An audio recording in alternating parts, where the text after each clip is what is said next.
Hey everyone, it's Lambermang here, and welcome to This Week in VR. It's technically last week in VR because I'm doing this a few days later than I intended, but basically I'm going to be going over all the biggest VR news that happened in the last week. Last week was a pretty big week for VR news because over in Las Vegas we had the Consumer Electronics Show. Now this is where all the big tech companies usually show off a lot of the tech and gadgets they're going to be releasing over the next year, and we had quite a few VR companies do that. First up, we have HTC, who announced two different headsets this year. We'll start off by talking about the Vive Pro Eye. Now, this is essentially the Vive Pro with an eye tracking module built into it. So, all the specs are the same as the Vive Pro, like the resolution, the screens, the lenses, etc. But it has an eye tracking module built by Tobii built into it. So, eye tracking in VR is going to be a really big thing because you'll be able to interact with the world and the environments better. You'll be able to do things such as foveated rendering, which will greatly increase performance for VR games and apps. And it's something that's been prototyped for a very long time, but now we're finally starting to see it in headsets. So the eye tracking tech is being made by a company called Tobii, who has a pretty long history with eye tracking technology. If you've ever seen any of those challenges on YouTube where it's like, try not to look at this certain thing, and they've got a little thing on the screen showing where they're actually looking, that's usually because they're using a Tobii eye tracking bar. So they have a pretty good track record with eye tracking technology. So I'm expecting good things out of this headset. There hasn't been any word on a release date or a price just yet. However, I am expecting it to be more expensive than the current Vive Pro, obviously. By how much is the question? I think it's safe to say it might be about $200 to $300 more expensive than the current one, because again, it is supposed to be an enterprise product like the current Vive Pro is marketed as, but we'll just have to wait and see. Now, the second headset that Vive announced is called the Vive Cosmos. And this headset is actually very similar to the Windows mixed reality headsets that have been out for a while now. So the headset features inside-out tracking, where you don't have external sensors, it's just based off of cameras. However, unlike the Windows mixed reality headsets, it has the two cameras on the front, but it's also got two cameras on the side, similar to how the Oculus Quest does it. So this will help with the field of view for tracking the hand controllers. The other main feature of this headset is that apparently you can plug it into a phone and run it off of that. Now, they haven't said how this is going to work just yet, but I'm going to go out on a limb and say it's probably going to be USB-C based. Probably using the Virtual Link standard, which is coming up, which essentially combines the HDMI and the USB you'd normally see on a headset into just the one USB-C connector. It'll be a very interesting idea if it works. I'm still not sold on the idea of trying to make these sorts of VR experiences for mobile hardware. However, it could be pretty cool if they can pull it off. No other specs have been announced for the headset just yet, such as what the field of view is or the resolution of the screens, so we're going to have to hold on and wait for that. As well as the price and release date, those haven't been announced either, so I don't know how long we'll be waiting before this headset actually becomes available. Where it sits in comparison to all the other Vives is a little bit weird as well. In an interview with Road to VR, Dan O'Brien, the GM of HTC America, talked about where they see this headset is going to fit.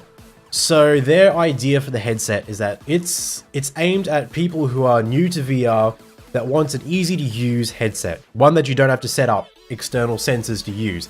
You can just plug it in and play. So they describe the Vive Pro and the Vive Pro Eye as their enterprise level products, the original Vive as their enthusiast product, which is for people looking for a high-end VR experience in their own house, and then they're aiming the Vive Cosmos as their ease of use headset, and the Vive Focus is their standalone headset. It's going to be a bit weird though, because the original Vive is getting kind of old with its specs. Like, its resolution. The resolution has been outclassed by Windows mixed reality headsets for quite a while now. Those headsets are significantly cheaper than the Vive, significantly cheaper than the Vive Pro, and with the Vive Cosmos coming out, it's probably going to have a higher resolution as well.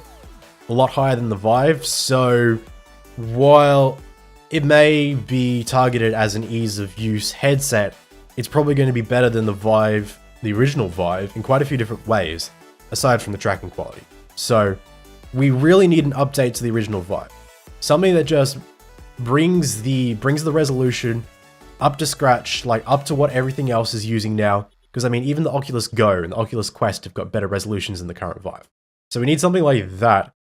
That's not as ridiculously expensive as the Vive Pro, because them trying to say that the original Vive is their enthusiast product doesn't really hold up anymore now that it's been 3 years since it came out. But also in the interview with Road to VR, he hinted at that maybe we might be seeing a refresh of the Vive coming soon, so fingers crossed we get one really soon. In other headset news, Qualcomm showed off another reference design for a VR headset, which is inside-out tracked, and like the Vive Cosmos, can plug into a phone via USB-C. So a lot of people are suspecting that this is actually the reference that Vive is using for the Cosmos, because the Vive Focus was actually based off of a Qualcomm reference design as well. This hasn't really been confirmed, but due to the similar specs and features, it does seem pretty possible. Now, this Qualcomm headset has a resolution of 2160 by 2160 per eye, which is about twice the amount of the Vive Pro, which is 1440 by 1600 if I'm remembering correctly. So it's a pretty big leap. What's most interesting about this headset to me though, is that the reference design they were showing off was branded as an Acer headset, and the shell looked very similar to the Acer Oho Windows Mixed Reality headset that came out last year. So we may be seeing this reference design used as a refresh of Windows Mixed Reality headsets this year. Purely speculation right now, but it would be pretty cool to see. On the Oculus Rift side, we didn't see anything new hardware-wise, no new looks at the Oculus Quest, nothing about the Oculus Go or anything. However, we did get a price drop for the original Oculus Rift. So it's now dropped from $400 US to $350 US. This is a permanent price drop. This isn't just a temporary sale. This is permanent. And it's nice to see VR hardware becoming more and more affordable. Now, with the rumors of a successor to the Rift coming out this year, this sort of does make sense. If they're getting up to announce a Rift S, as it's called, I'm not surprised they're dropping the price on the current Rift. Now, there's price changes rolled out in the US and the UK, I believe. However, they said that it could take up to a week or two for it to roll out to the rest of the world.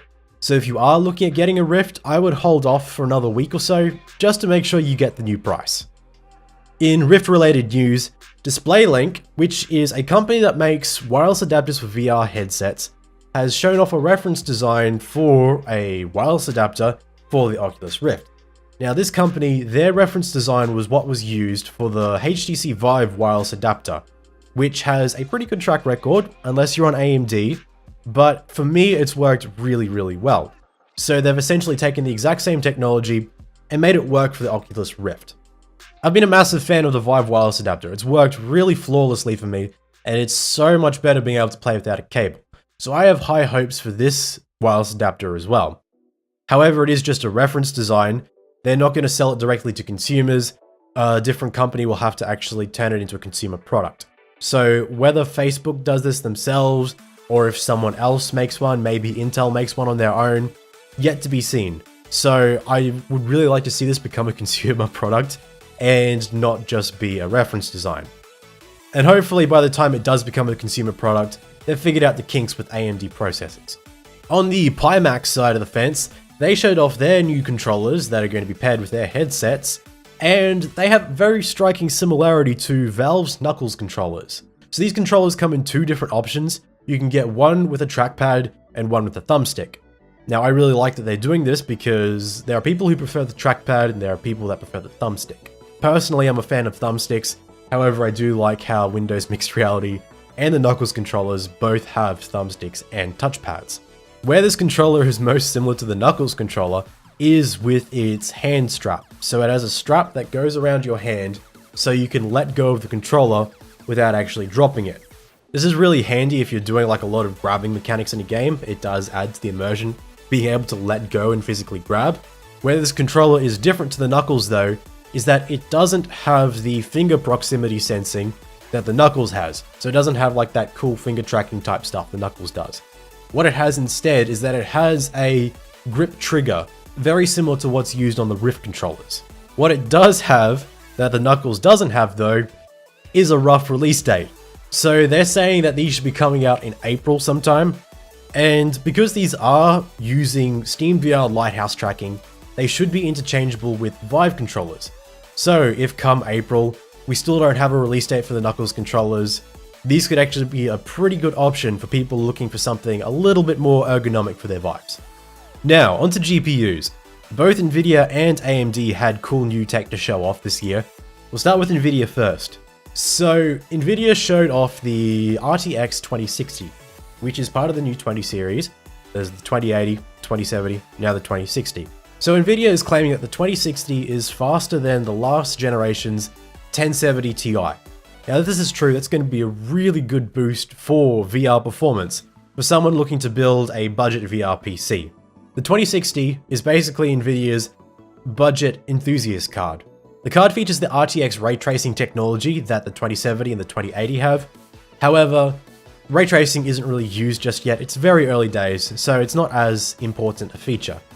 It does have that USB-C virtual link connector though, like the 2070 and the 2080. So if we start to see more headsets come out this year with the USB-C connector, you'll be set. You'll be all good to go. It's cool to see the standard starting to be adopted. However, if you've got a current Rift or a current Vive, you're not really going to get much benefit out of the connector just yet. So AMD, not wanting to be left out, announced their new graphics card, the AMD Radeon 7. Now this is a 7nm processor based card, and it's estimated to be performance-wise between a 2070 and a 2080. Unlike the Nvidia cards, however, it doesn't feature a virtual link connector. It's a very weird omission considering that AMD is one of the founding members of the virtual link standard. But again, because there aren't any current headsets that use the adapter, not as much of an issue. However, if you are looking to build a future-proof PC, you might want to go Team Green for a little bit.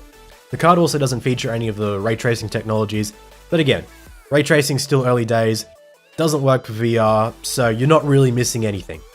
As a side note, during the Nvidia press conference, they made the claim that there are about 4 million PC-based VR headsets out in the wild. Now, this is a lot bigger than a lot of people were expecting. People have always seen the PlayStation VR as in the lead, which has sold just over 3 million units. There's never really been any clear numbers on what the PC side of things is, but to hear Nvidia coming out with this number is pretty encouraging for the industry. This number includes Vives, Rifts, and Windows Mixed Reality headsets, and the reason why this is a lot bigger than PlayStation VR, despite the lower price for PlayStation VR and the lower barrier to entry, is because PC VR has gained a decent foothold in the enterprise industries. So this isn't like 4 million VR headsets being used for gaming, this is 4 million VR headsets being used for everything. For a more accurate number on the gaming side, thanks to the Steam VR hardware reports, we can estimate that there is at least 700,000 monthly active VR gamers on Steam itself. You've also got Rift gamers on the side, but again, these are pretty healthy numbers, about what I was expecting for the VR industry to be at this stage. Obviously, it's not going to take off and become mainstream anytime soon, but I would say that this is a pretty healthy rate that it's growing at. So we have a few software announcements to close the video off with, first of which is Viveport Infinity. So Viveport has had a subscription service for a while, where every month you get access to 5 different games. You get to choose which 5 games they are out of a big library, but you've been limited to 5. As part of their press conference, they announced Viveport Infinity, which is going to be another subscription service where you get unlimited access to just over 500 different VR games and apps. So this is going to sit alongside the current Viveport subscription. It's not going to replace it. We also don't have any prices for how expensive this is going to be, so we'll have to wait a bit just to see how cost effective it is. I'm not the biggest fan of the Viveport software, but if you're getting into VR, this could be a great way to try out a bunch of different experiences. And lastly, we have TPcast with TPcast Air. Now this is a software solution they're working on, unlike the hardware they've worked on in the past, where the idea is to be able to stream Steam VR based games to standalone headsets. So firstly, it's going to be working with the Oculus Go, which is going to be a bit weird because the Oculus Go doesn't have any positional tracking for the head or the single hand controller, so there are going to be a lot of Steam VR games that won't work with it. However, it will be good for cockpit-based games such as Elite Dangerous, Project Cars 2, or American Truck Simulator. They are promising support for the Oculus Quest in the future, which if they can pull that off will be really cool because the Quest does have positionally tracked head, positionally tracked hands. You'll be able to play most Steam VR games that way. What is yet to be seen though is what the broadcast quality is going to be like and what the latency is going to be like. They're using standard Wi-Fi hardware to do this, the hardware that's built into the headsets themselves. Unlike the Vive wireless adapter, and the reference Rift adapter we talked about earlier, which both use Intel's WiGig technology. So it'll be interesting to see what the compression is like, what the latency is like. If it does work, it'd be pretty cool, because the idea of having a headset which works with a PC, but also standalone, is a really cool idea. And that about wraps it up for this week. There's a lot of cool tech that came out of CES, and I'm really keen to see where the VR industry goes this year. I'm going to be doing this as a weekly series where I round up all the biggest VR news and highlight them at the end of each week. So if you want to keep up to date with this, hit that subscribe button down below. I hope you enjoyed, and I'll see you in the next one.